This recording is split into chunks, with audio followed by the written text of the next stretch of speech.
Hello, welcome to Imperial Truth, your source for honest and clear reporting. Here is the news for February 4, 2025.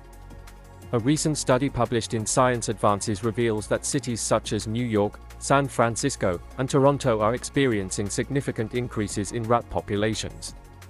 The research, which analyzed data from 16 cities, found that over two-thirds reported substantial upticks in rat sightings, with Washington, D.C. experiencing the most pronounced surge. The study attributes these increases to climate change, noting that warmer winters allow rats to extend their breeding seasons. Urban factors also play a role in exacerbating the issue. The lack of green spaces and higher human population densities contribute to ideal conditions for rat infestations. Traditional control methods, such as rodenticides, have proven ineffective and pose risks to other wildlife. Experts suggest that improved waste management, including the use of secured bins and reducing litter, is essential for effective management. President Donald Trump announced a 30-day suspension of tariffs on Mexico and Canada in exchange for their cooperation on border security and crime enforcement. Canada has agreed to enhance border technology and combat organized crime, while Mexico will deploy 10,000 National Guard members to its northern border. This temporary reprieve aims to prevent an immediate trade war and alleviate concerns among industries about potential disruptions. Despite this pause, the U.S. plans to implement a 10% tariff on Chinese goods, with potential for further increases. The decision positively impacted the Canadian dollar and U.S. stock futures. Analysts warn of possible economic repercussions, including potential recessions in Canada and Mexico and stagflation in the U.S. President Donald Trump has criticized Democratic lawmakers for hindering the confirmation of his diplomatic nominees. In response to the administration's moves to shut down the U.S. Agency for International Development, USAID, Democratic Senator Brian Schatz announced he would block Senate votes on Trump's diplomatic appointments. This action underscores the escalating tensions between the administration and Democratic lawmakers over foreign aid policies. USAID has been instrumental in delivering humanitarian aid worldwide, providing 42% of UN-tracked humanitarian aid in 2024. The agency's closure has led to significant opposition from Democratic senators, who argue that it undermines essential global aid efforts. Slowing nominations is one of the few methods minority party members can use to influence policy.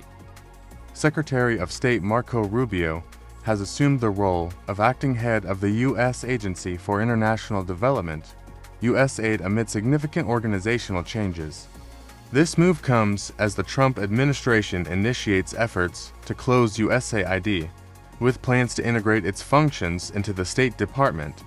Rubio has empowered State Department official Pete Morocco to review all of USAID's work, signaling a potential shift in the agency's operations. USAID personnel have been instructed to stay away from their offices, and many staff members have reportedly been dismissed.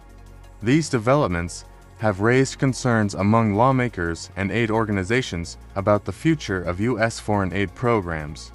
Critics argue that the closure of USAID could undermine global humanitarian efforts and diminish the U.S.'s role in international development. President Donald Trump has appointed Elon Musk, CEO of Tesla and SpaceX, as a special government employee tasked with leading major cost-cutting reforms in the federal government. This designation allows Musk to continue his roles at his companies while working on government initiatives, potentially bypassing certain conflict of interest and financial disclosure regulations. Musk's team has taken control of numerous government systems, leading to significant disruptions and concerns among federal employees. Musk has targeted various federal agencies, including the U.S. Agency for International Development, for closure. This move has elicited strong reactions from Democratic lawmakers, who are concerned about an unelected billionaire having significant power in government. Trump has stated Musk will need approval for his actions, but there are fears about the lack of accountability due to Musk's special employee status and the potential avoidance of required financial disclosures. President Donald Trump has signed an executive order to establish a U.S. sovereign wealth fund within the next year. The proposed fund could potentially purchase assets like TikTok and would position the U.S. alongside other countries with similar investment funds. The executive order instructs the Treasury and Commerce Departments to develop a plan detailing funding mechanisms, investment strategies, fund structure, and governance within 90 days. Typically, such funds rely on a country's budget surplus.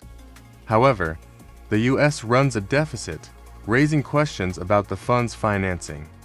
Trump's administration suggested the fund could be financed through tariffs and other methods and plans to establish it within 12 months. The establishment of the Sovereign Wealth Fund would require Congress's approval, and experts indicate new legislation would likely be necessary due to the lack of an existing surplus. President Donald Trump has ordered the release of water from 2 California dams, resulting in 2.2 billion gallons of water flowing out of the state's reservoirs. This action was taken to provide water for agricultural purposes and to address concerns about water shortages. However, California officials have denied Trump's claim that the U.S. military intervened to release more water to combat wildfires. They clarified that federal water pumps had merely resumed operation after maintenance, with no military involvement. The unexpected water release has raised concerns about potential impacts on water availability during the summer months. Local officials noted that some hydrants ran dry during the wildfires, but this was attributed to their design rather than water supply issues. Despite Trump's directive to override California's water management to support firefighting, state officials indicated that water supply had not been a limiting factor. Ecuadorian President Daniel Noboa announced that his government will apply a 27% tariff on Mexican goods to ensure fair treatment for Ecuadorian producers. Noboa expressed a desire to increase the exchange of goods with other countries, including a potential free trade agreement with Mexico, but emphasized that this would only be possible if there is no abuse. Until such an agreement is reached, the 27% tariff will remain in effect. Thank you for watching. Please like and subscribe.